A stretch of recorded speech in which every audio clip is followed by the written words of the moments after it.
Miss गीत सोने। आप मतलब हाउसवाइफ थी, हाँ।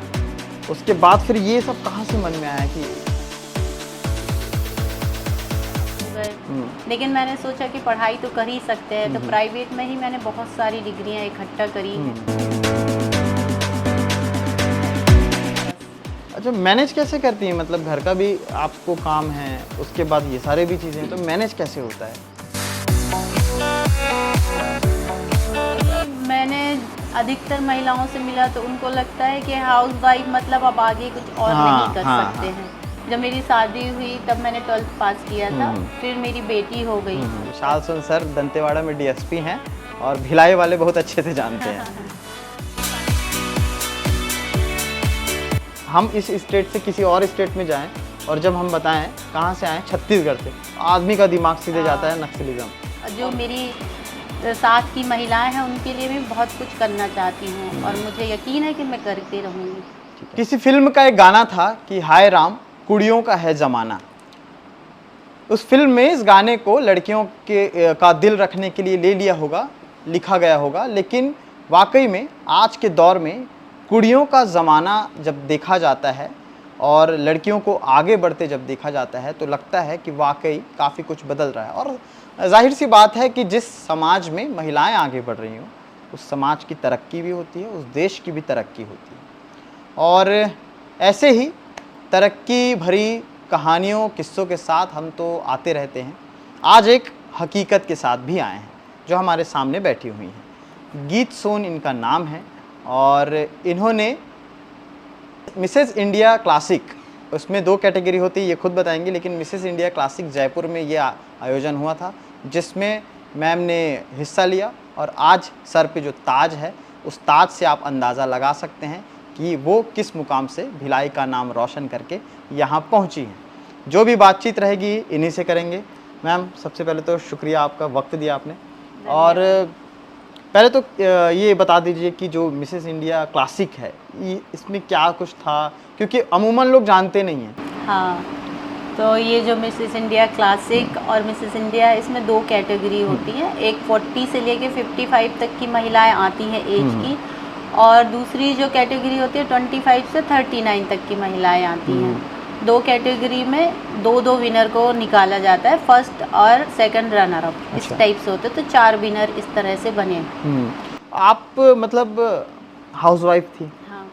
उसके बाद फिर ये सब कहाँ से मन में आया कि शुरू से था कुछ ऐसा कि करना है सब? नहीं, ऐसा कुछ नहीं था, बस कुछ करने की इच्छा शुरू से थी। तो बस्तर में रह रहे थे, कुछ ज़्यादा कर नहीं सकते थे।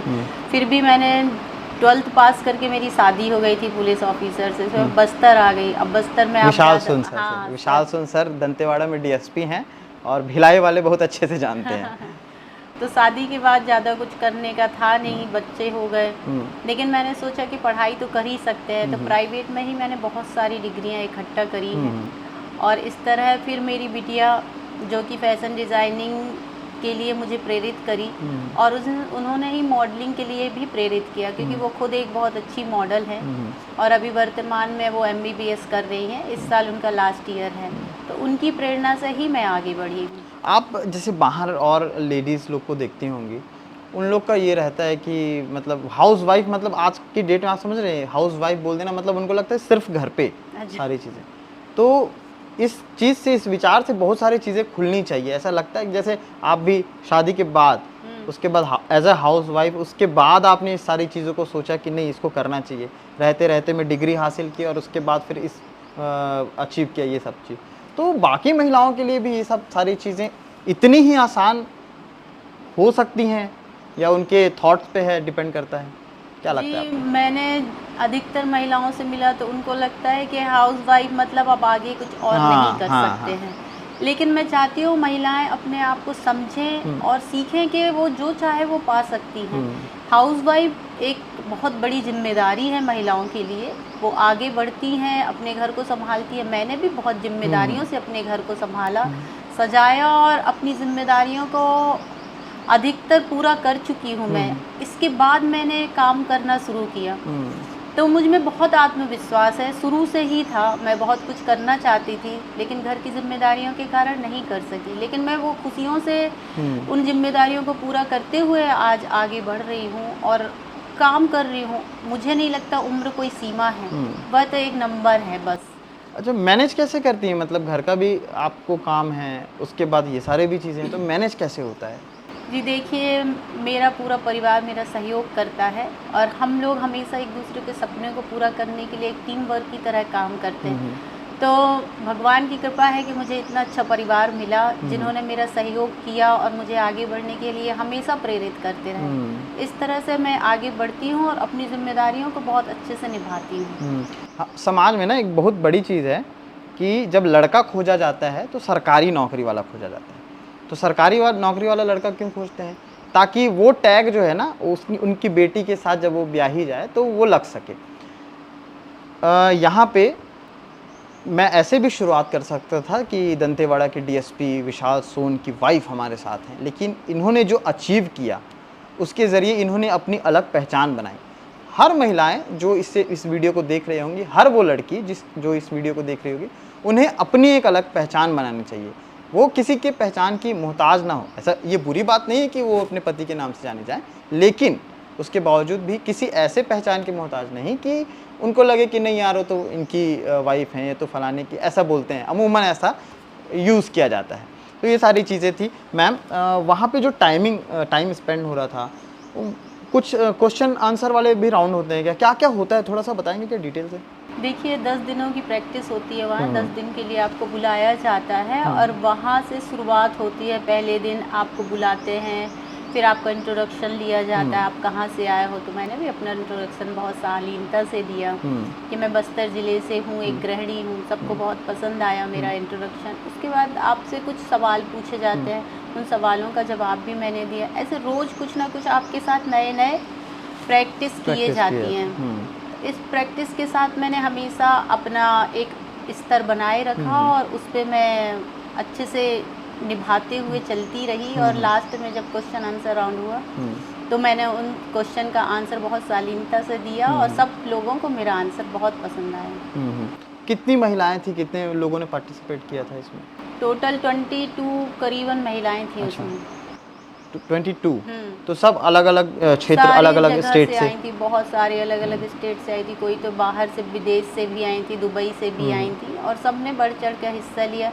सब काफ़ी अच्छी थी, सबसे कुछ कुछ सीखने मिला, सब ने मेहनत करी थी। मैम, पैदाइश कहाँ की थी आपकी? मेरी पैदाइश पन्ना, आपने सुना होगा? पन्ना। MP पन्ना। हाँ। वो पन्ना की तमन्ना वाला ही वहीं से शुरू हुआ था क्या? हीरा पन्ना। हीरा पन्ना, अच्छा। हाँ जी। बताइए। तो ये पन्ना और उसके बाद बस्तर। हाँ, बस्तर ससुराल था? बस्तर ससुराल है मेरा। तो ससुराल मेरा बिलासपुर है, मेरे हस्बैंड की पोस्टिंग वहाँ थी। तो बस्तर में जब आप गए तो क्या एक मतलब कैसा माहौल लगता था? क्योंकि बस्तर आज भी हम इस स्टेट से किसी और स्टेट में जाएं और जब हम बताएं कहाँ से आए, छत्तीसगढ़ से, आदमी का दिमाग सीधे जाता है नक्सलिज्म, और उसके बाद बस्तर बोल दिए तो फिर उनके लिए तो बहुत बड़ी बात हो जाती है। तो आपने कैसे बस्तर को देखा है? देखिए, जब मेरी शादी हुई थी तब मेरे घर में 12 सदस्य रहते थे। हम लोग 6 भाई बहन हैं। दादा दादी रहते थे और 2 वर्कर रहते थे वहाँ पे। इन सब के बीच में मेरा परिवार, मेरा बचपन बहुत अच्छे से गुजरा। उसके बाद मेरे हस्बैंड जो मेरे पति हैं, मेरे उनके साथ बस्तर ज़िले आई। तब मैं 19 साल की थी और वो और मैं ही सिर्फ रहते थे। अब ड्यूटी तो उनको कर नहीं था, मैं अकेले रहती थी। डर लगता था, हाँ। सहमति थी, लेकिन मेरे पास और कोई रास्ता नहीं था क्योंकि मैंने शादी की और मुझे अपने पति के साथ पूरी जिम्मेदारी से रहना था और खुश रहना था। तो मैं मेहनत और मैं एक वो रहता है ना कि आप डर नहीं सकते क्योंकि आपको यही सब निभाना है। तो मैंने एकदम निडरता से उस टाइम को बिताया और आगे बढ़ने की प्रेरणा ली अपने हस्बैंड से। वो बहुत अच्छे इंसान हैं। मुझे लगता है उनकी प्रेरणा से ही मैं आज यहाँ तक पहुँच पाई।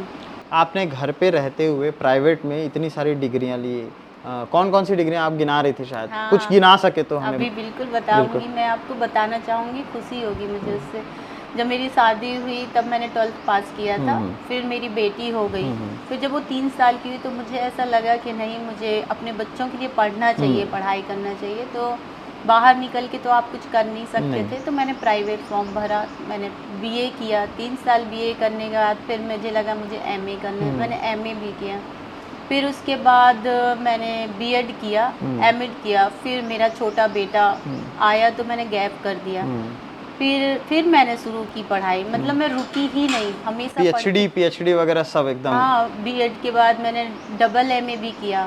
फिर मैंने सोचा कि अब मुझे डॉक्टर बनने का बहुत शौक था, तो ऐसे तो अब बन नहीं सकती थी, चलिए नाम में ही डॉक्टर लिखा जाए। तो मैंने पीएचडी का भी फॉर्म भरा और अभी 3 या 4 महीने बाद मेरी पीएचडी कंप्लीट हो जाएगी और मैं फैशन डिज़ाइनिंग का कोर्स भी कर रही हूँ। तो ये सिलसिला और कितना आगे जाएगा मैम? ये तो जाते ही रहेगा, मैं बहुत कुछ अचीव करूँगी अपनी लाइफ में और अपने लिए भी अपनी जो मेरी साथ की महिलाएं हैं उनके लिए भी बहुत कुछ करना चाहती हूँ और मुझे यकीन है कि मैं करती रहूँगी। ठीक है, तो पन्ना की तमन्ना सिर्फ हीरा की नहीं थी, पन्ना की तमन्ना ये भी थी कि गीत सोन बस्तर पहुँचे और बस्तर से जयपुर और जयपुर से जब भिलाई में इस सोफ़े पर बैठकर वो इंटरव्यू दे रही हों तो वो बता सकें कि उनके सर पे जो ताज है वो किस मुकाम के तहत हासिल हुआ है। इसी के साथ मैं विदा लेता हूँ, फिर से और ऐसी पॉजिटिव स्टोरी के साथ आपके बीच आते रहूँगा। शुक्रिया।